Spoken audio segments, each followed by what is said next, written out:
శ్రీ సంప్రదాయ ఛానల్ వీక్షకులకు విజ్ఞప్తి. ధనుర్మాసోత్సవాల సందర్భంగా తిరుప్పావై పాశుర ప్రవచనాలు 12వ రోజు 12వ పాశురం. கனைத்தெளங்கத்தெருமை கண்ணு கிறங்கி நினைத்து முலை வழியே நின்றுபால் சோர நனைத்தில்லம் சேரார்க்கும் நச்சல்வந்தங்காய் பனித்தலை வீழனின் வாசல் கடை பத்தி சினத்தினால் தென்னிலங்கை கோமானை செத்த மனத்துக்கினியானை பாடவும் நீவாய் திறவாய் இனித்தான் எழுந்திராய் ஈதென்ன பேருரக்கம் அனைத்திலத்தாரும் అరిందేలోరెంబావాయ్. ఆండాళ్ దివ్య తిరువడిగళే శరణం. ఈరోజు పాశురంలో శ్రీకృష్ణుని యొక్క ప్రియమైన సఖుడు, ప్రియమైన స్నేహితుడు ఇతడు ఎలా ఉండేవాడంటే తన జాత్యుచితమైనటువంటి కర్మానుష్ఠానము మానుకొని ఎల్లప్పుడూ కూడా నిరంతరం శ్రీకృష్ణుని యొక్క కైంకర్యమే చేసేటువంటి వాడు, శ్రీకృష్ణుని యొక్క ఐకాంతిక భక్తుడు. అటువంటి వాని యొక్క చెల్లెలు ఆమె నిద్రపోతూ ఉంటే ఆ చెల్లెలని ఈరోజు పాశురంలో నిద్రలేపుతున్నారు. పాశురం ఆరంభిస్తూ అమ్మగారు అంటున్నారు, కనైత్తెళంకత్తెరు మై కన్ను కిరంగి.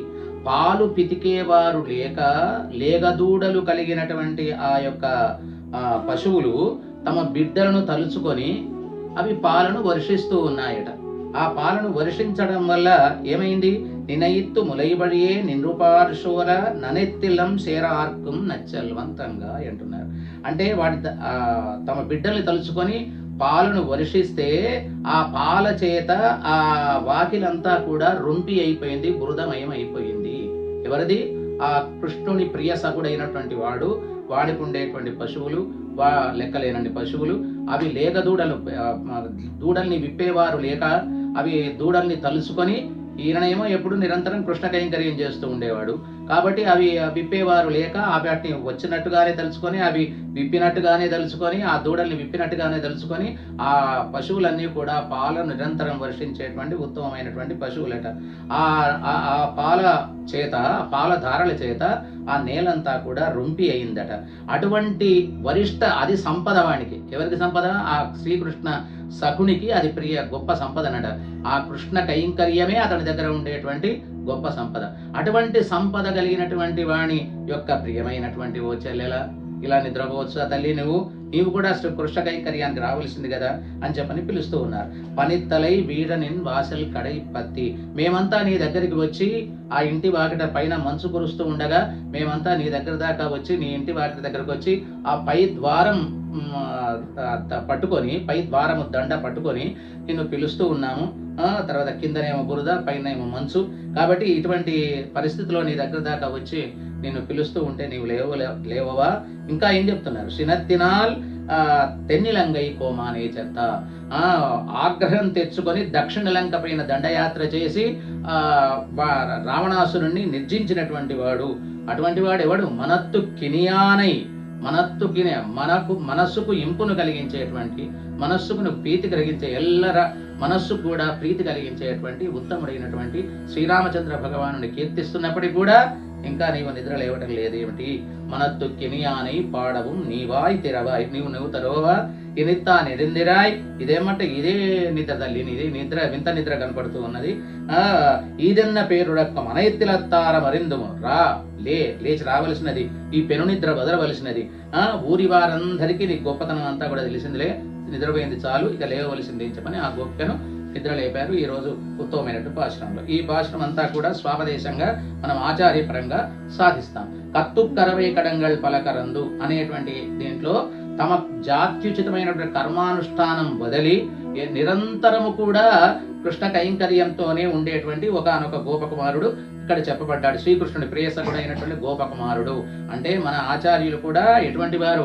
ఎప్పుడు తమకు సంబంధించినటువంటి కర్మానుష్ఠానం అంతా కూడా మానుకొని నిరంతరం భగవత్ సేవలో, భగవత్ గుణగానంలో ఉండేటువంటి ఒక ఉత్తమమైనటువంటి ఆచార్య పురుషులు ఇక్కడ చెప్పబడుతున్నారు అని చెప్పనేటువంటి విధానం చెబుతున్నారు. మన ఆచార్యులు కూడా నిరంతరం ఎల్లప్పుడు కూడా భగవత్ గోష్ఠి, తర్వాత భాగవత గోష్ఠి, తర్వాత భగవంతుడికి సంబంధించినటువంటి ఆ జ్ఞానాన్నంతా కూడా ఉపదేశిస్తూ ఉండేటువంటి వాళ్ళట ఉత్తమమైనటువంటి ఆచార్యులు.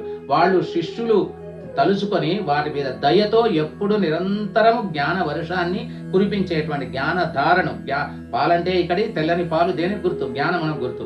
అటువంటి జ్ఞాన వర్షాన్ని, జ్ఞానం అనేది క్షీర వర్షాన్ని వాళ్ళు కురిపించేటువంటి వాళ్ళు.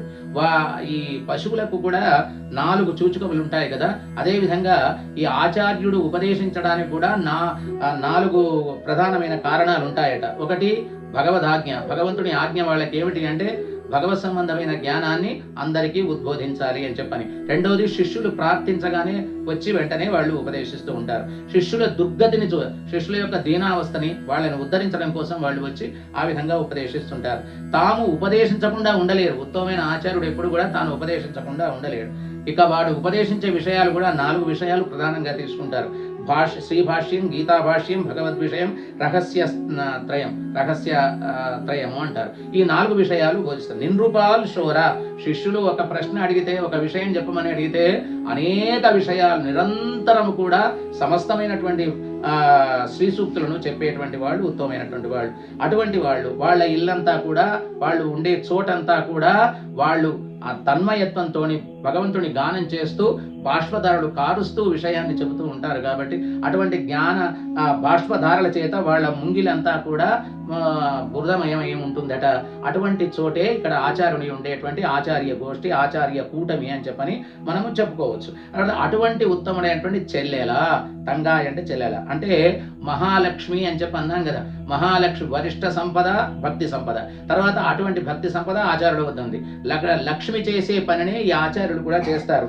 లక్ష్మి ఏం చేస్తుంది? లక్ష్మి ఎప్పుడు కూడా మనకు పురుష కార్యం చేసేటువంటిది. ఆచార్యుల వారు కూడా మనందరి పట్ల పురుషకారం చేసేటువంటి ఉత్తమమైన స్వభావం కలిగినటువంటి వాళ్ళు.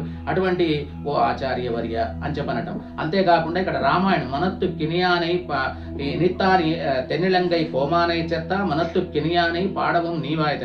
రామచంద్రుని యొక్క వైభవాన్ని చెబుతున్నారు కదా.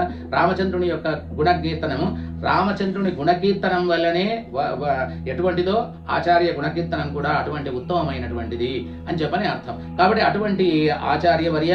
అంతేకాకుండా రామాయణ వృత్తాంతం లోపల భగవంతుడైన రామునికి, తర్వాత సీతాదేవి ఆత్మస్వరూపమైనటువంటి జీవాత్మకు ఇద్దరికి కలిపినటువంటి వారు ఉత్తముడైనటువంటి హనుమంతుడు. ఆచార్యుని విశేషమే హనుమంతుడు కదా. కాబట్టి అటువంటి హనుమద్ వైభవం కూడా ఇక్కడ మనం ప్రస్తావించుకోవాల్సి ఉంటుంది.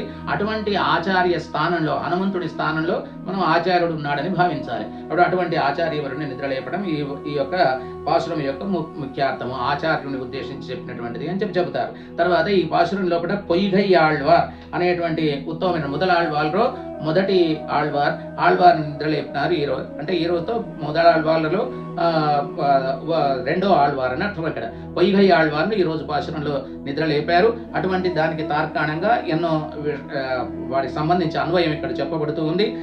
ఈ ఆళ్వార్లు నిరంతరం కూడా భగవత్ కైంకర్యంతోనే ఉండేటువంటి మహానుభావులు. అటువంటి వారు ఈ ఆళ్వార్ల అన్వయం కూడా చెప్తారు. అంతేకాకుండా ఆండాళమ్మ ఈ రోజు పాశురంలో ఇంకా ఇద్దరు ఆళ్వార్లను, అంటే మధుర కవి ఆళ్వార్లను, తాను కూడా ఒక ఆళ్వారు కాబట్టి తనను తాను కూడా ఈ పాశురం ద్వారా జాగృతం చేసుకున్నది అని చెప్పని 2 రకాల ఎట్లా అన్వయం చేస్తున్నారంటే నచ్చెల్వన్ తంగాయ్, నచ్చెల్వన్ వరిష్ఠ సంపద కలిగినటువంటి వాడు అని అర్థం కదా.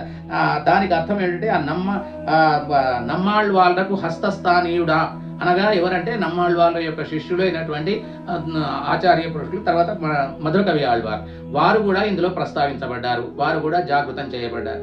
అంతేకాకుండా ఆండాళమ్మ తాను కూడా ఒక ఆళ్వార్ కదా, కాబట్టి ఆమె కూడా ఇందులో ప్రస్తావించుకున్నది అని చెప్పని చెప్తారు. నచ్చెల్వన్ తంగాయ్, వరిష్ఠ సంపద కలిగేవాణి చెల్లెలా అంటే వరిష్ఠ సంపద కలిగినటువంటి, గొప్ప సంపద కలిగినటువంటి భగవద్ రామానుజుల వారి యొక్క చెల్లెలు కదా ఈమె.